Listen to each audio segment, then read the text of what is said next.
Sampurasun. Saya mohon izin juga mau berpuisi juga. Seperti matahari senja, warna merah muda. Perahuku pun berlabuh di telukmu dan tak akan pergi-pergi lagi. Ada yang memanggilku di luar, tapi tak kupedulikan. Tak kuacuhkan yang melambaikan tangan, sebab suara dan lambaian tangan itu bukan milikku. Jadi, Riza Ramli cocok menjadi nahkoda Bahtera NKRI.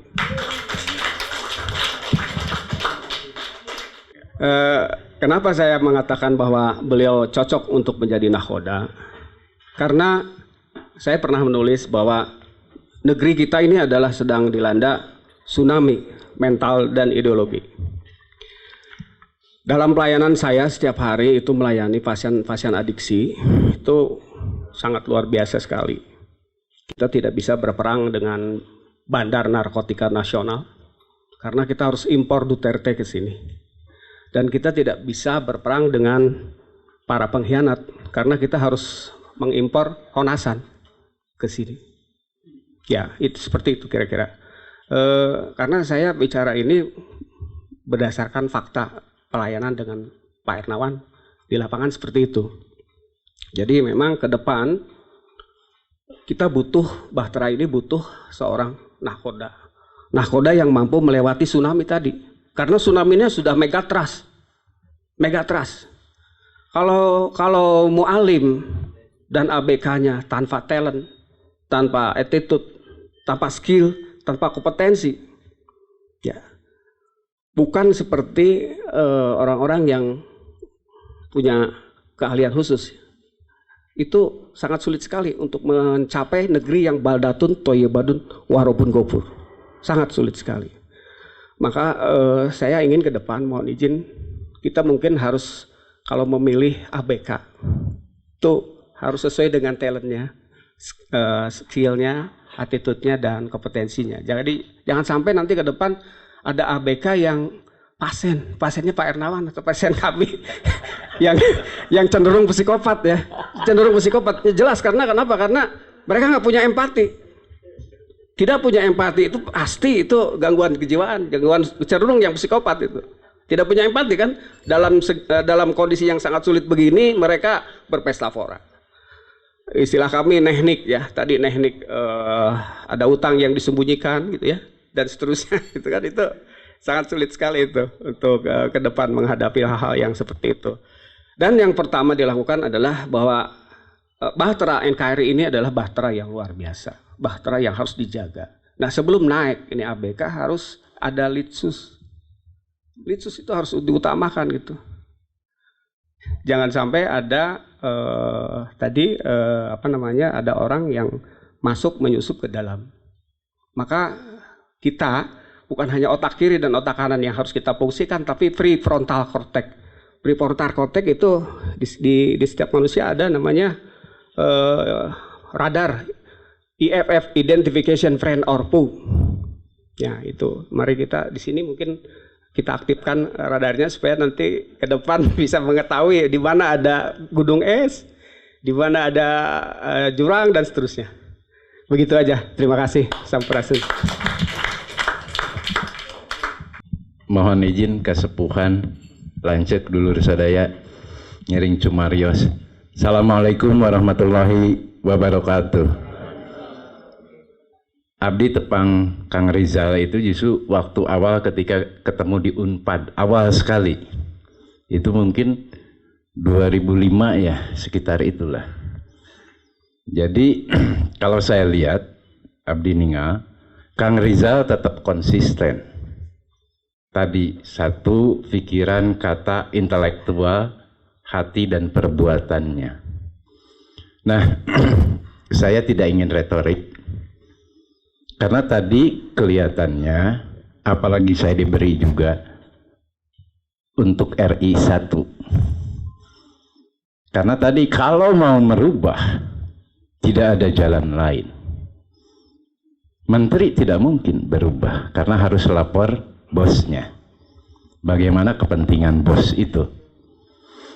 Nah, sayang sekali kalau memang mau jadi pemimpin, urusannya kan bagaimana merebut hati rakyat di ruang publik.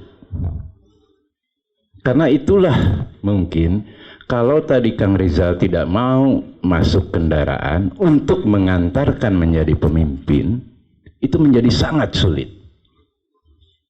Karena kita demokrasinya demokrasi representatif, ada di oligarki partai politik. Syaratnya mungkin saya ingin coba saja nanti kita sharing, karena saya belum dengar Kang Rizal memberikan solusi jalan ke sana bagaimana caranya. Tadi saya belum dengar. Karena kalau kita bicara hanya di tataran permukaan, ketika jalannya tidak ada, tetap saja jadi wacana. Tetap saja jadi penderitaan untuk orang-orang, terutama tadi seperti tadi. Apakah yang gaul di pendidikan, di rumah sakit, semuanya akan tidak berubah. Apalagi kita diadu domba terus. Pengalaman saya terus terang, melihat tokoh-tokoh Sunda, Kang Indra Perwira pada saat itu sudah siap jadi wali kota Bandung 1. Tapi mana partai politik? Padahal dukungan cukup kuat. Integritasnya diyakini, tapi tidak ada partai politik yang mau. Atau juga mungkin kita naik bicara BAMUS. Bagaimana Kang Ajat dulu? Ajol-ajolan yang jadi. Tetap saja. Karena kuncinya kita tidak punya. Tidak pegang itu. Kalau saya setuju dengan Kang Rizal berbicara extraordinary, berarti harus ada yang dirubah dahulu. Apakah aturan main yang dirubah? Atau kehendak Allah lah yang jadi? Kun fayakun. Tapi itu mekanismenya pasti akan berat. Atau kalau mau Kang Rizal buat partai politik untuk kendaraannya sendiri. Itu juga dengan persetujuan juragan di Senayan.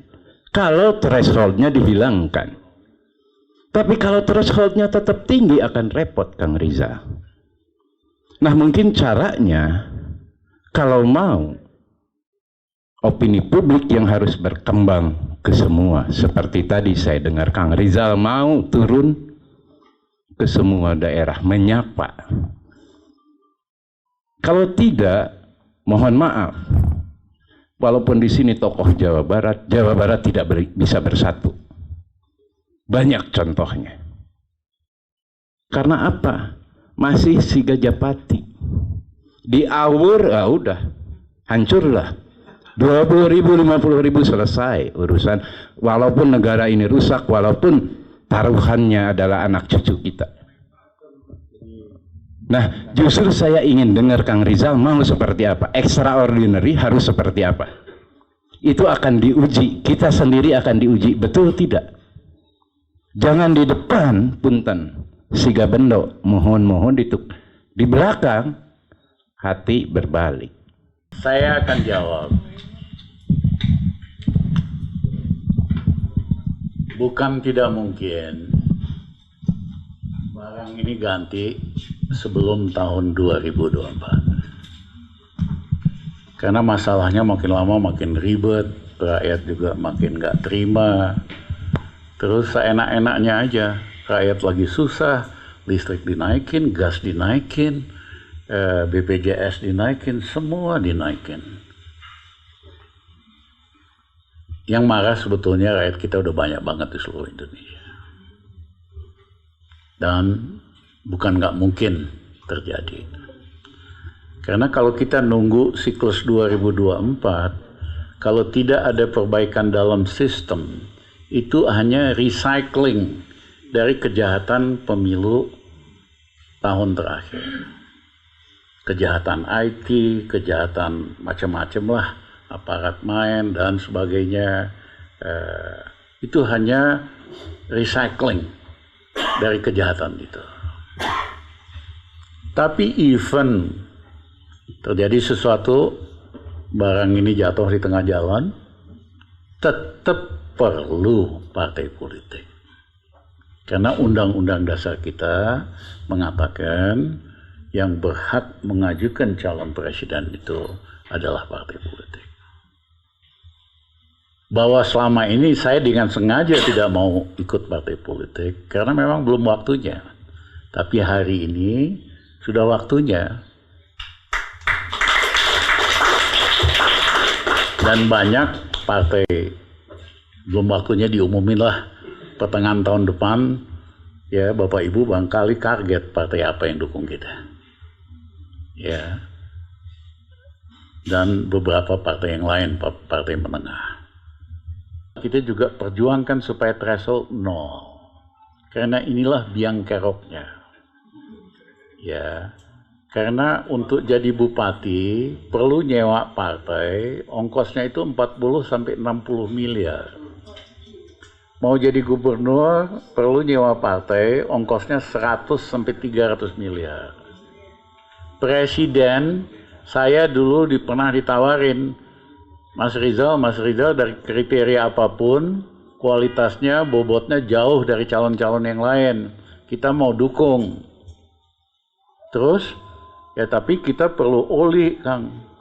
Perlu amunisi, bahasanya ada 11 bahasa lah. Vitamin. Berapa satu partainya? 300 miliar. 3 partai buat 20% perlu 900 miliar. Bisa nggak Rizal Ramli ngumpulin 100 miliar buat nyewa partai? Bisa banget. Semua Taipan kenal sama kita. Cuman kita harus bersedia jadi ijon, jadi boneka. Kalau saya lakukan itu, kita mengkhianati cita-cita kita tahun 78. Aku nggak mau jadi boneka. Buat mereka mah kecil, ngeluarin duit 1 triliun, 2 triliun buat kita. Dikasih satu konsesi gede atau apa, selesai. Tapi masa angkatan 78, anak Bandung, ya kan, mau jadi boneka yang bener aja. Bukan kelas kita itu. Terima kasih.